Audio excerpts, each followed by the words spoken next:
Two Jedi, one Ogryn faction. What could go wrong?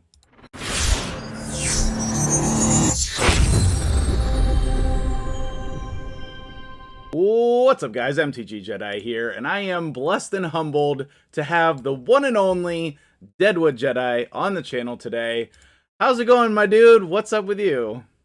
Hey, I'm good. My fellow Jedi, we're just going through the game. I've been doing this free to play thing for a long time now, and that's been a blast and kind of rejuvenated my joy. But I'm excited to talk about, some of the more general parts of the game with you. I think this will be a lot of fun. Yeah, right on, right on. Well, I know I've been really enjoying your free-to-play series, and I've been really enjoying mine as well. So we're definitely hitting up the free-to-play grind, and it's been an absolute blast. But today you have decided we're going to talk about Ogryn, and that is super interesting and exciting to me. Let's go ahead and kick things off with your favorite champion or champions from this faction. Oh man, okay. Let's just jump right in, I guess. Just jump right in. All right, yeah. I mean, I think this is one of the more interesting factions because the legendaries are they're not all bad, but they definitely are underwhelming compared to a lot of the other factions. And so this one really shines with the epics, which I think are some of the best in the game, honestly. Which is kind of something when I was first looking at this faction, I did a video on it before, and I was surprised at how good the epics are in this faction, but they really some of the top tier ones. And there's some really good rare champions as well. Not a ton, but a couple in there that are definitely worth looking at. Specifically the void rares, I think, are the ones that really shine in this. But I would say my favorite out of all these 4 faction wars is actually Michaelis, one of the rare champions. Really? And I know 100%. I know he's not the best champion in the world, and I wouldn't recommend. I mean, I can't really ever recommend somebody build a rare champion outside of Cold Heart to 60, right? Right. It's not necessary most of the time.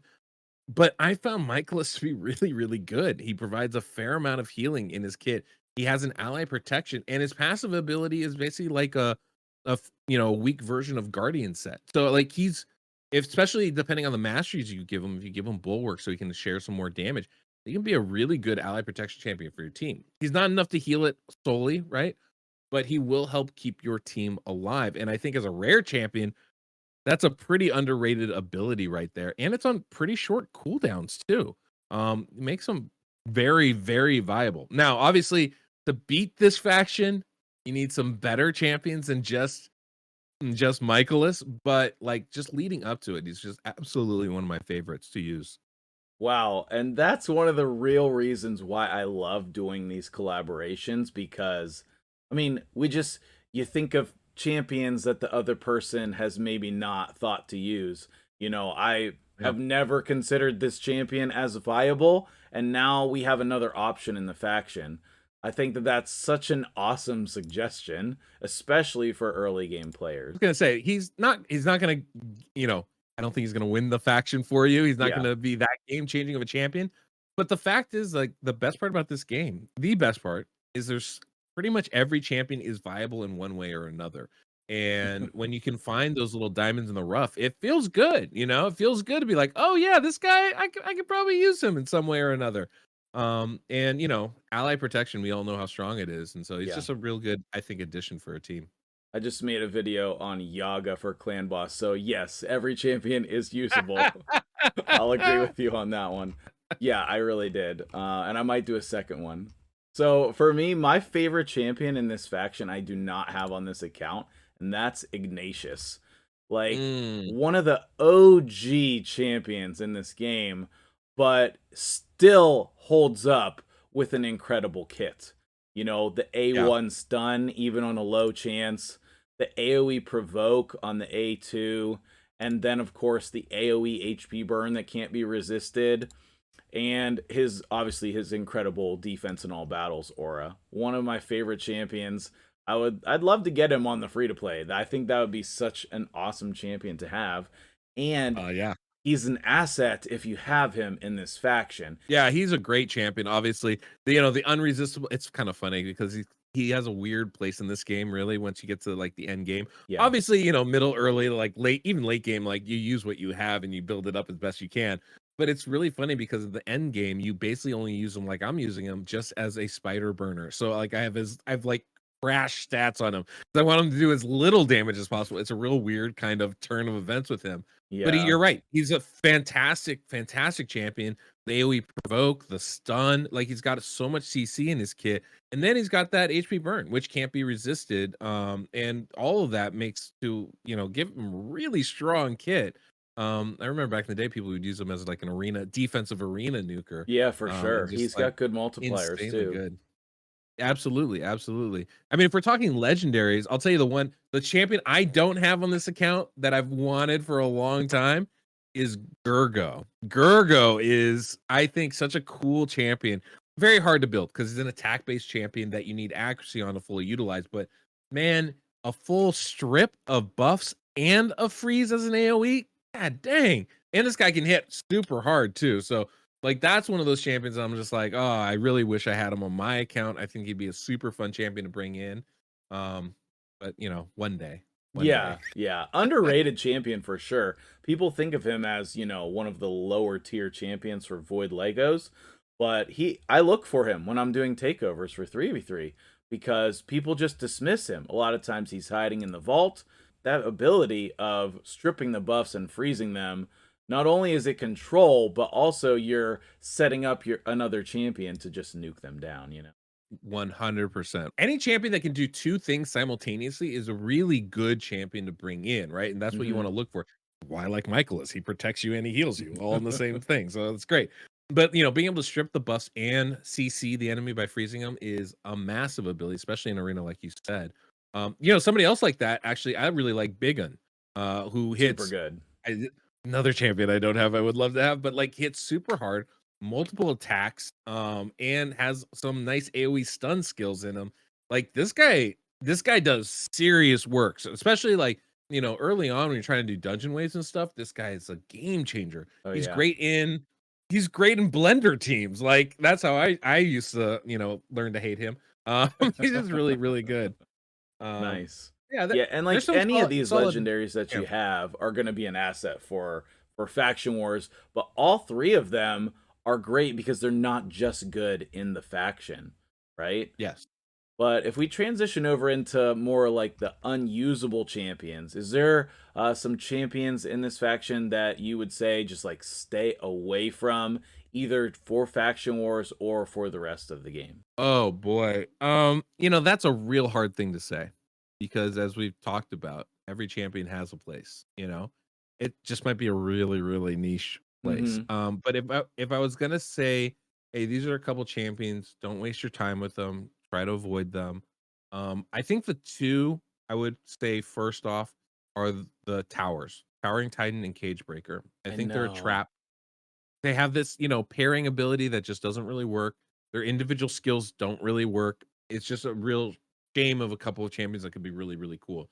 I can't say that I'm intimately familiar with all of these champions, right? Sure. But those are the two that really stand out to me. There's obviously a couple others like Galcut and Ruckus and Grimskin that I'm not as familiar with. I guess Lauren too. I'm not as familiar with some of these champions that I don't think are probably worth building. But let me make sure about that about Lauren. I haven't really looked at him. Oh, He has Lauren a looks pretty decent. he has a Okay. A2 AoE leech and heal reduction, and then like I think he could be usable if you build him defensively because he has the full turn meter depletion on Yeah, the yeah, yeah. A3, and that can be a really useful ability on the boss. Now I don't have any first-hand use of him, but I think he's usable. I wouldn't be at the top of my list, but if he's the only one you had, I think that could work. I completely take back what I said about him. Lauren, absolutely, there's some usable instances with that champion. I guess the ones I would be looking at would be now. I know Galcut has potential to hit hard, but in He's general, hard to make work, though. He's hard to I've make never work. found a usage for him. Yeah. 100%. For me, I think C's is probably somebody to be wary of. Grimskin is somebody to be wary of, and those two power champions are. Yeah, this Um, this new guy just seems very underwhelming. I'm not sure how you would use him. I don't think his multipliers are particularly good. So Same. I think I completely agree with all of the callouts. What do you think Yeah. about my dude Prundar down here? Can we throw him in as a tank? Is he usable maybe at 50? All right, here's the deal with Prundar. Prundar is actually a pretty solid champion, right? Okay. Definitely, he brings healing, he brings that strength in, he has a provoke as an AoE, right? His A1 even has some skills, his passive ability has some stuff. Mhm. Here's the thing. The dude takes 20 books. In principle, I refuse to build this guy. Actually, I might have built him just, as a meme kind of thing, but like you better have books coming out of your ears to actually put them into Prundar, or this better be your last faction to finish. Right. Because personally, I don't see a reason. There's so many champions in this game. Why am I going to toss 20 books into this one? I think there's going to be better options out there for you, even as a free to play player. Like, I Yeah. just don't see this as being somebody worth building. For me, he's a chicken simply because of that fact. It's Yeah. just like that cost ratio is not worth it for me. Especially when there's in this faction, there's so many quality champions There in the are. epic. Like, look, I mean, Ugo, we all know is great. We Claude's do. amazing. Yeah, so underrated, right? Siege Hulk hits so bloody hard. When I was doing this for my video, trying to talk about, finishing 21 without Legos, Siege Hulk was a game changer. This guy smacks, right? Mhm. Really, really good. Chatterbones, I mean, talk about turn meter control. This guy has got it going on. I love him. Even Grunch, who's like, the Grinch is not shabby with his healing and his bombs and like just brings a lot to the kit. You're the best poisoner in the game in a cult brawler, right? Like, I mean, you got some quality champions. We're not even talking about the login champion who's still fantastic in Grush, right? Maneater's a beast. We all know about Maneater, Ogryn. I mean, Frank, Frank, what a great new addition. Talk about AoE HP burn, right? I'm Yes, I sorry. would absolutely love to get this guy. I think he is very cool and useful in not just faction wars. Super good Yeah, champion there. Well, 100%. let's move on to try to talk about some strategies then. Like if we had to like lay out a team for everybody here, what do you think like our goal would be for this faction? I don't think this is one of the harder factions in terms of the levels being very challenging or the boss being very challenging, but I know some people do struggle with this one. So what kind of team do you think we would try to lay out for The things I always talk about when it comes to faction wars is, there's some basic things. And it is just any team building, right? When you're dealing with waves, you need speed. That's just always something you need. Speed is king. That hmm never changes. You need somebody to deal damage, ideally two champions, but at least one to really do damage. hmm AoE decreased defense is a massive boost to that. And I just really recommend it if you have the opportunity to bring it in, bring it in. And then you need protection and healing, right? The Yeah. optional thing is crowd control. And when it comes to faction wars, crowd control can be really, really massive. And that isn't just Gurgo's AoE freeze. We're talking about turn meter can be a great crowd control. Provoke can be a great crowd control. And so you need to find, if you can find those things, that can be a real help for your team. This is where somebody like Prundar can be actually a huge help. He brings protection, healing, and he has an AoE provoke, which is really powerful. So there are some things in champions like that that can be really useful. But for me, I actually think there's two MVPs for this faction. One is Siege Hulk, who is just really honestly the one major damage dealer in this faction. Without him, it is going to be a little bit harder because he does hit so bloody hard, but doable. It's Right. just he's really, really good for that. And then the other one is Shatterbones because he has so much turn meter control. Hmm. It is basically like having a CC champion in there.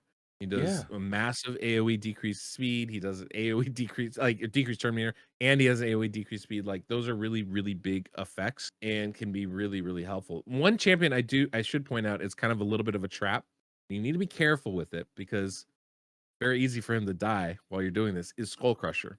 I was Um, literally gonna say the same thing. It's like you read my mind. Go on. yeah, well, I mean, he's such a good champion, right? And he brings you counterattack, which is such a rare ability. He has an unkillable ability on himself. The issue is, though, is that it's unkillable. It's not block damage, so he Correct. will go way down in health. And because he's the only champion without counterattack, he tends to get targeted. So you either need to bring in considerable healing, or you need to combine that with some kind of turn meter or provoke or something, so that you can take the heat off of him once that unkillable does wear off, right?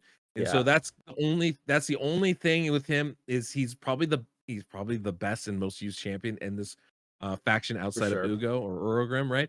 And so it's like very easy, very common to like have him in there, but you need to be careful because it's very easy for him to die as well. I've seen Now, it of course, work with him yeah. in lifesteal, but in Oh, sure. general, he's a champion that I try to tell people to avoid as well. I mean, look, you got to use what you got. It's Right, faction wars, right? right, And he's a great champion. It's not a bad thing to bring him in, but you do need to be aware of the limitations so that you can protect him and counter that. right. If you have some real big healers like an Urogrim, that can be a big help, right? Now you don't have to worry about it so much. You can remove whatever debuffs he has. You can give him some more healing and make it so that he can survive a little bit. But you do need to be aware of that. I mean, he'll pair really nicely with somebody like a Michaelis who can help with that ally protection that he has, right? So, you can maybe combine some of that and maybe that can get you through it a little bit. One champion that I think most people end up needing, even if he's not very good in my opinion, but Gear Grinder, because he's the only reviver in this faction. I know, and you're Um, right. He is not very good. He's just no, underwhelming, but he has the revive, and that's really all yes, that matters.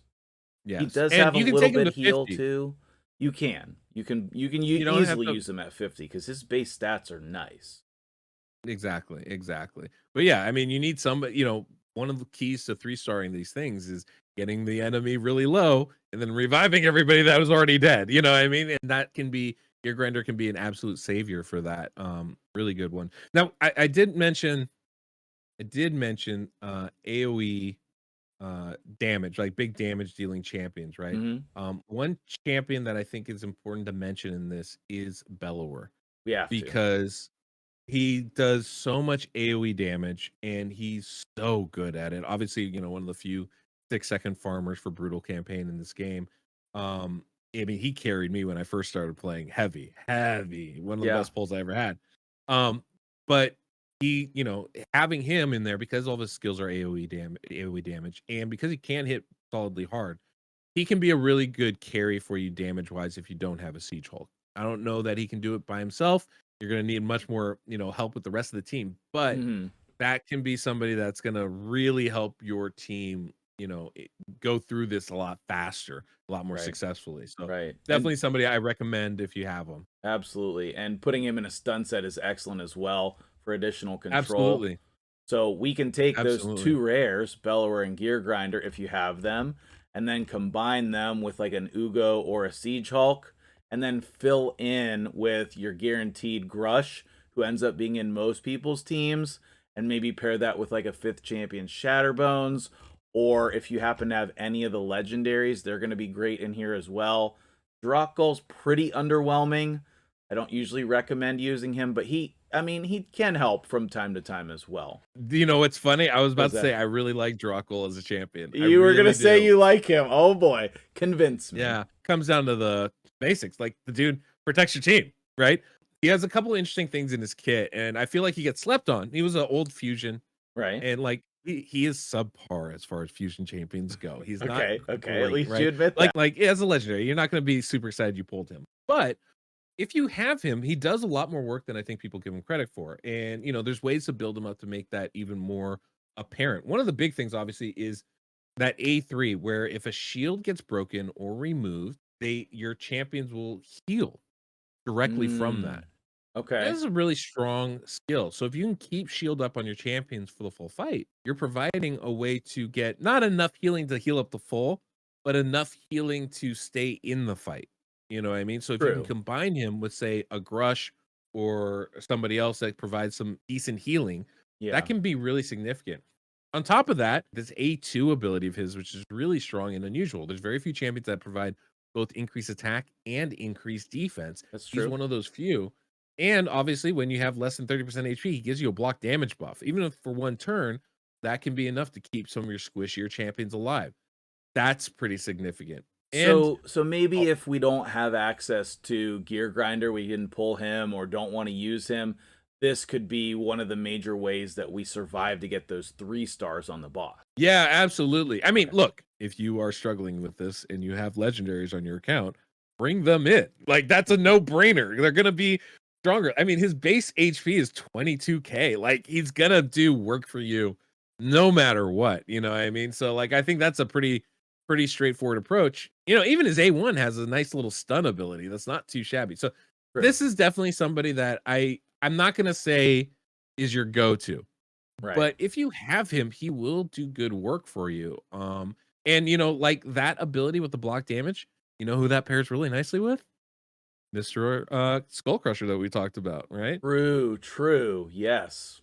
And we could put So him in a there's shield set, or now we have bolster, and then that would pair really well with his breaking the shield ability also. 100%, 100%. So there's definitely some stuff to like about his kit. He's not a game changer. If I pulled him as my sacred shard, I'd be very disappointed. But it's not to say that he's completely useless, right? You got to be able to Yeah. figure out how these champions can work, and if that's who you have, he can do work for you. You know?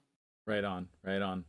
Well, one other thing I want to mention for this faction, which I think is very common for people, at least over this past year of hopping on people's accounts, I've noticed a lot of people are using the double man-eater strategy. You know, we already have them. If you Yep. have them, you build them, right? And so Right. a lot of people have the two man-eaters. And then the only thing you really need to do, if you have two man-eaters built, is switch out their banner for an accuracy banner, and you can keep that unkillable buff up the whole fight and fill in with whatever champions you want. Sure. That's an approach. I won't do it, but it's an approach for It's sure. definitely a I mean, cheese, but it definitely look, does clear the faction. well, and that's the whole point, right? So whatever it takes for you to be able to do that, that's fine. I'm not big into speed tuning for faction wars. I think that's a little bit Oh no, much we're on my. manualing. We're manualing it for Oh, sure. yeah, yeah. Well, I mean, look, if that's what it does to get you through it, I think that you're in pretty good shape, right? Like, obviously, you got to do what you can, and I've definitely used Maneater throughout my accounts for everything from spiders to clan boss to, I mean, literally everything. I can't even. I was using him in arena for a long time. You know, what I mean, like the guy's Yeah, got a great kit, and it's almost unfortunate that we use him so much in clan boss because so much of his kit gets unused. Right, the for AOE decrease sure. attack is so good. It The really turn is. meter reduction is so good. So I definitely see there being some real nice usages for him, and you know, I think being able to use him here is a great approach. If you can do Hmm. that, you know, why not? You know, anything that can get you through it Yeah. gets you through it. I'm all for that. So yeah, Yeah, 100%. exactly. So let's transition and sort of wrap up here and talk about our personal teams. Do you want to go first, or you want me to pull up my team first? Why don't you go first? Okay, cool. Okay, I so definitely don't have my team saved, so don't feel bad. you don't have your team saved? Okay, well, we have all Nope. these presets. So we do have the beautiful Miss Warmother in the lead, and she's doing a lot of the damage. She was the sole damage dealer on my team originally, and then I was able to pull Big in and add him to the team. I still am rocking the two man-eaters in there, just so I don't really have to level anyone else up. And of course, we have Ugo in there for decreased defense. So it's not the fastest clear team, but it's not, it's not that slow either. It's pretty decent, but that's the team I use. That's pretty solid. That's for sure solid. I don't have any team saved, like I said. I mostly just throw in end game champions that I happen to have. Okay. But I can tell you what I use, and I think this is what I'm using now because it works and it's not slow. And Okay. so I just continue to use it. But for the faction war video I did on Ogryn, I have Ogryn, who's insanely good. So good. Grunch, who's surprisingly good, right? So between the two of them, I have tons of healing. I have Michaelis in my team. Do By the way, you? just like I do. I Oh, do have that's Michaelis in my awesome. team. Also, I should, and let me embarrass myself for a moment here. I accidentally built two of them. Two Michaelises are level 60 ascended and booked. So do Was you not run paying both of them in attention. your team just because I you did don't. I that? just run the one. I should. I didn't even think about that. God, I'm You an definitely idiot. have to. You definitely have to. I What's should. better I than should. one Michaelis? Two Michaelises. Two Michaelises, right? Yeah. Get all the mushrooms. But yeah, I definitely run him, and I think he's actually very helpful. Now, to be fair, like I don't think most people really should I necessarily, get but it. I I get do it. feel like he does. I mean, look, AoE protection, right, is Yeah. really helpful, and that's really good. I also have Siege Hulk and I have Shatterbones in here. And honestly, even though I have legendaries in this faction, I mean a couple, not a ton, but I Okay. have like I have Ignatius, you know, I have the Lucky Charms guy, I have Shamrock, yeah. his name, but Gerda I have a couple of them. Not I do have Gerda, I have Gerp Tuck too, right? and So I Drockle have a from the couple fusion, right?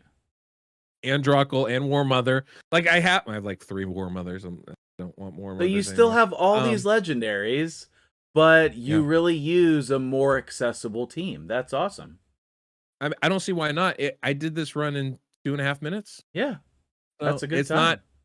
that's a great time for me. Like, you know, I'm doing 3 fights in a day, 4 fights in a day, Mhm. level 21, you know, just clearing it out, restarring it. No, don't have to manual or anything. And it's just, you know, easy breezy. The key though, of course, is like I've control with Shatterbones, I have Right? damage with Siege Hulk, and then I have a lot of protection with Urgrim, Grunch, and Michaelis, you know? And so Right. having that balance of the team, I always feel like the team composition matters way more than the individual champions within it, you know what I mean? For Like you sure. obviously have kind of the same thing. You got 2 man eaters providing your protection. You've got you know, control with what's his name, Biggin, and then you have lots of damage with Biggin and War Mother in there as well, and you're using some other champion too, right? Yeah, Ugo. And Ugo, right? Ugo providing not only the AoE decreased defense, but healing and stuff like that. So Yeah. yeah, you have again, you have the same kind of a thing. We have a crafted team that's ready to work the way it's supposed to. And if you can do that, you know, that's all you need. Um, it's just, you know, Absolutely. you don't need those legendaries to do this faction for sure. There's some that are it's helpful, really, really helpful. I don't think this is one of them. I think actually they can almost be a they're not a trap, but like I think they take away sometimes from where, you know, the most successful champions that you could use for this faction. Yeah, absolutely. Well, I think we've uncovered some sweet new strategies here. We've, shared some great champions and some team setups that are going to really help everybody.